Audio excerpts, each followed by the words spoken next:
ever since I became governor, na-attend ko na talaga. Tonight we heard the test SONA and the fighting is. Yes, medyo fighting nga po talaga si Presidente ngayon. Ma'am, pero aside from her accomplishments, what do you think na sa tingin niyo po dapat na-point out niya po ba ng mas malalim? Ano bang mga punto na dapat niyang na-emphasize dapat?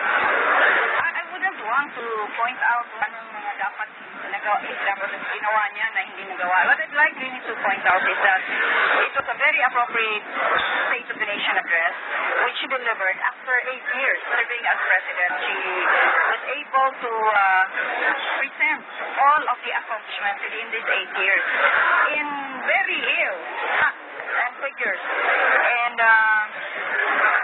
ang gusto ko rin yung napakaswabe yung pag-deliver niya ng punches niya.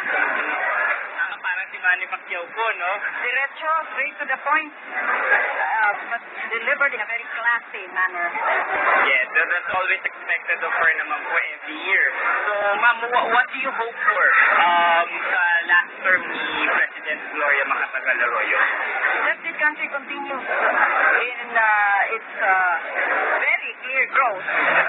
Ano naman yan, that is being noticed by international credit associations like Moody's, no?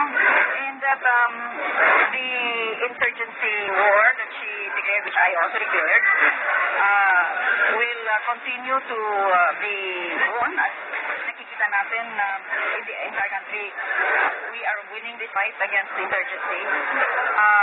The economic indicators are very good, and that we will look forward to the end of her term, knowing that she has done her very, very best. And though her critics may wish to deny it for their own reasons, I think naman yung taong bayan, nakikita naman talaga what has been done in spite of all the difficulties that we have had.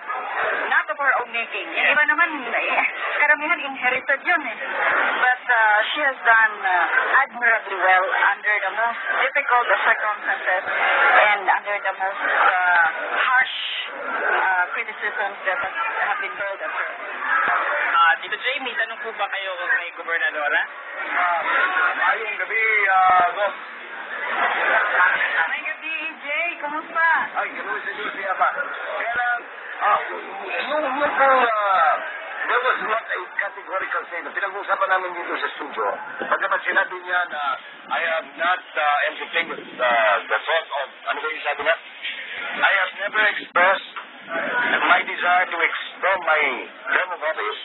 Sa inyong pampaminaw, because everybody was expecting a categorical statement nga. Inikabot sa June 30, sa alas 12 sa unto, kanaog na gos para isip presidente nila.